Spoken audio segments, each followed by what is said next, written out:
वो तमाम लोग जिन्होंने कुर्बानी वाले बकरे रखे हुए हैं, चाहे बकरियां रखी हुई हैं।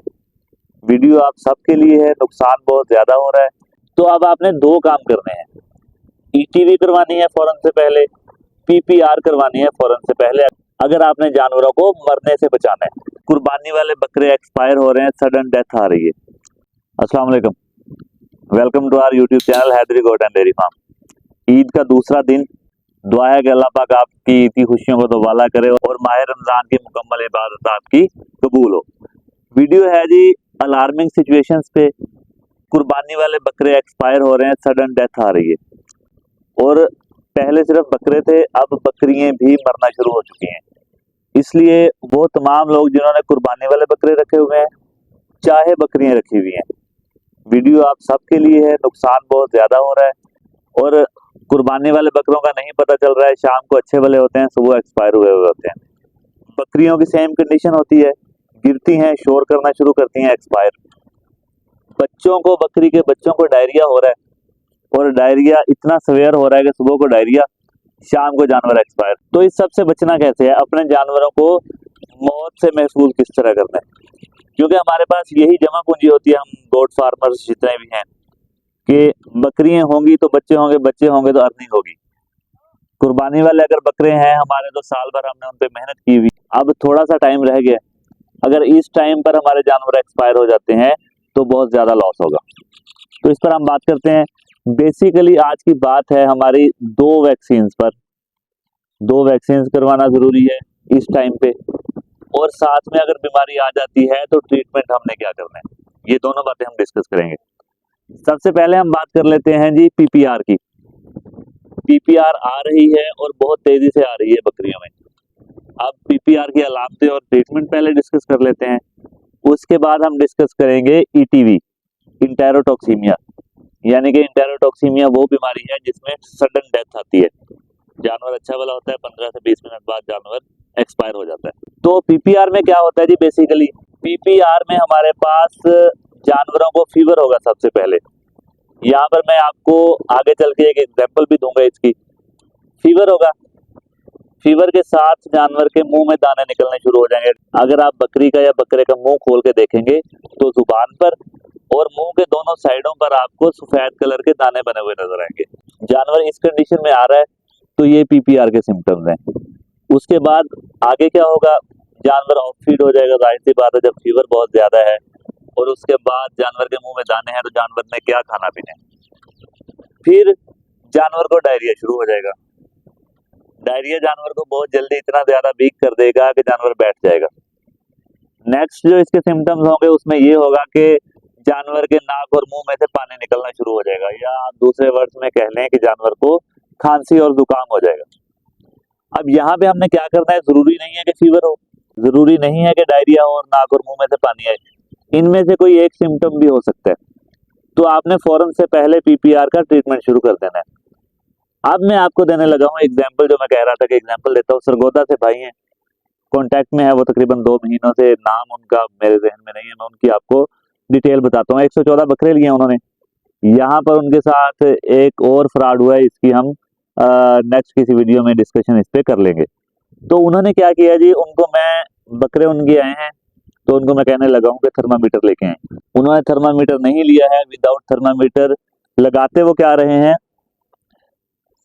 वो एंटीबायोटिक लगाते रहे हैं, पेनाकार्ड, इसी को एंटीबायोटिक समझ के। अब यहाँ पर बात समझने वाली है। पेनाकार्ड में आपके पास क्या होगा जी? प्रेडनिसोलोन और डेक्सामेथासोन। डेक्सामेथासोन, जिसको भी थोड़ी बहुत भी इंजेक्शन की नाव है उसे पता है कि डेक्सा स्टीरॉइड है। अब एक बकरे को या बकरी को 105 पे है टेम्परेचर, उसे आप स्टीरॉइड दे रहे हैं, तो आप बकरी को या बकरे को किस तरफ लेके जा रहे हैं? यहाँ पर ये बात याद रखिएगा कि टेम्परेचर जिस भी जानवर को है, अगर आपने उसे स्टीरॉइड दे दिया तो इसका ये मतलब है कि आपने उस जानवर की बॉडी में जहर इंजेक्ट कर दिया। अगर जानवर के पहले रिकवरी के चांसेस 75% थे तो अब 15% है। ये बात आपने खास तौर पर ख्याल रखना है कि जब आपके जानवर को फीवर है तो जानवर को स्टीरॉइड नहीं देना है।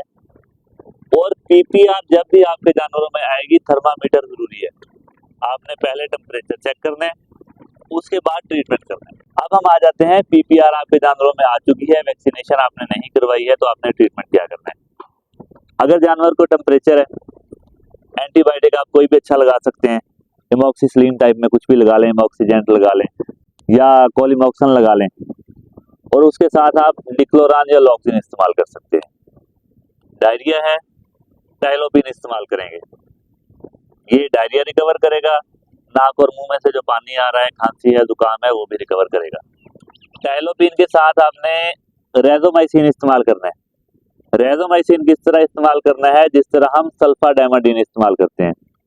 सल्फाडामाडीन हम पिलाते हैं, रेजोमाइसिन हमने बिल्कुल उसी तरह पिलाना है 5 से 7 ml बकरी को या बकरे को, डायरिया रोकने के लिए। ठीक हो गया, ये है इसका ट्रीटमेंट। और पीपीआर की वैक्सीनेशन जो है वो 100 जानवरों की आती है, सब कट लगती है। आप चैनल विजिट करेंगे तो चैनल पे आपको पीपीआर की वैक्सीनेशन लगाने का और उसको किस तरह हमने लेके आना है। वैक्सीन आपने लानी इस तरह है कि वैक्सीन ठंडी रहे जब तक आपके पास पहुंचती है। अगर आपको परचेज करनी पड़ती है तो आपने करना ये है कि शॉपर में बर्फ डाल के उसमें रख के फिर वैक्सीनेशन लेके आनी है। 100 जानवरों की वैक्सीन होती है पीपीआर की, 1 ml एक जानवर को लगेगी, 4500 से 6000 के दरमियान होगी। तो ये आपने वैक्सीनेशन लाके, अगर आपके साथ कोई है ठीक है, अगर नहीं है 15-20 जानवर भी आपके हैं तो आप अपने जानवरों को पीपीआर लाजमी कर लें। पीपीआर आपने, क्योंकि वो सरगोदा वाले भाई जिनका मैंने हवाला दिया है, उनके पीपीआर के केस से तकरीबन 4 से 5 बकरे एक्सपायर हो चुके हैं। अब हम आते हैं दूसरी वैक्सीन, क्योंकि दोनों के अटैक्स आ रहे हैं। आपने करना क्या है, अगर आपने पीपीआर करवा ली है तो ठीक है। दूसरी जो मैं वैक्सीन की बात करने लगा हूँ वो है ईटीवी, इंटेरोटॉक्सीमिया।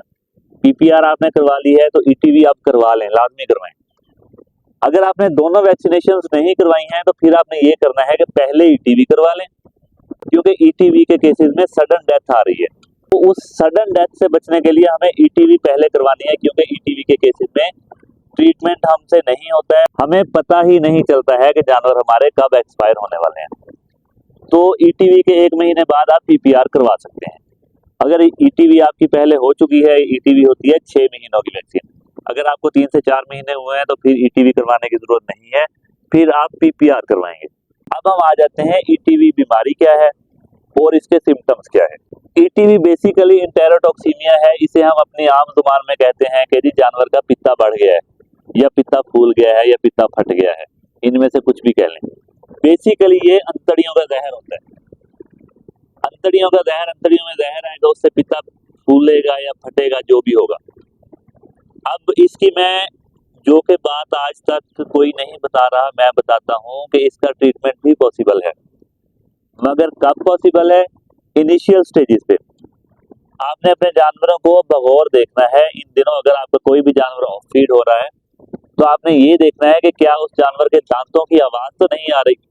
जिस तरह हमारे छोटे बच्चे जब लेटे हुए हों तो उनके दांतों की आवाज आती है, तो अगर आपके जानवर इस तरह आवाज कर रहे हैं दांतों के साथ, तो इसका ये मतलब है कि ये ईटीवी की इनिशियल स्टेजेस हैं। इस पर ट्रीटमेंट पॉसिबल है। इस पर आपने क्या करना है जी, सिर्फ 2 इंजेक्शन आपने लगाने हैं, atropine sulphate. Atropine sulphate basically हम कब लगाते हैं, जब किसी जानवर ने कोई जहरीली चीज खा ली हो या जानवर को किसी जहरीली चीज ने काट लिया हो। तो चूंकि अंतड़ियों में जहर है तो यहाँ पर हमारे पास एट्रोपिन बहुत अच्छा काम करता है। एट्रोपिन के साथ आपने दूसरा क्या इस्तेमाल करना है जी, एमोक्सीजेंट। एमोक्सीजेंट का बहुत अच्छा रिजल्ट आता है। एमोक्सीजेंट में बेसिकली क्या है, एमोक्सिसिलिन है और जेंटामाइसिन है। ये इंजेक्शन आप लगाएंगे जब आपके पास ईटीवी के केसेस आ रहे हैं। अगर ईटीवी के केसेस नहीं आ रहे हैं और आपने वैक्सीनेशन भी नहीं करवाई है, तो ईद का आज जब हम वीडियो अपलोड कर रहे हैं दूसरा दिन है, तो अगर तीसरे दिन या चौथे दिन स्टोर ओपन हो रहे हैं तो आप ईटीवी की वैक्सीनेशन परचेज करें। गवर्नमेंट की वैक्सीनेशन पर आपने नहीं रहना है कि आएगी तो करवा लेंगे, मे बी वो ना आए, अगले 5 महीने ना आए तो फिर क्या करेंगे। तो अब आपने 2 काम करने हैं, ईटीवी करवानी है फौरन से पहले, पीपीआर करवानी है फौरन से पहले, अगर आपने जानवरों को मरने से बचाना है। क्योंकि इसके अलावा सॉल्यूशन नहीं है। ट्रीटमेंट फार्मर्स को नहीं समझ आ रहे हैं। पहले तो उनको सिम्टम्स का ही पता नहीं चलता है कि सिम्टम्स कौन से हैं। सिम्टम्स का पता चल जाए तो अच्छे इंजेक्शंस का मसला है। इन सब इश्यूज से बचने का सिर्फ एक ही सॉल्यूशन है और वो है वैक्सीनेशन। वैक्सीनेशन करवा लें जितनी जल्दी पॉसिबल है। तो ये थी आज की वीडियो। उम्मीद करते हैं वीडियो आपके लिए इंफॉर्मेटिव साबित हुई होगी। क्योंकि आंधी काफी तेज हो चुकी है तो वीडियो का आखिरी पार्ट हम वहां से उठ के अलग साइड पे बना रहे हैं। तो वीडियो के अकॉर्डिंग आपके कोई भी क्वेश्चंस हो, आपके पास कोई फार्म पर नई बीमारी आ रही है, आप न्यू फार्मिंग स्टार्ट करना चाहते हैं, या इसी वैक्सीनेशन के अकॉर्डिंग आपको समझ नहीं आई है, तो आप हमारे साथ कांटेक्ट कर सकते हैं व्हाट्सएप पर। व्हाट्सएप पर कांटेक्ट करने के लिए नंबर आपकी स्क्रीन पे शो हो रहा है 030678399907।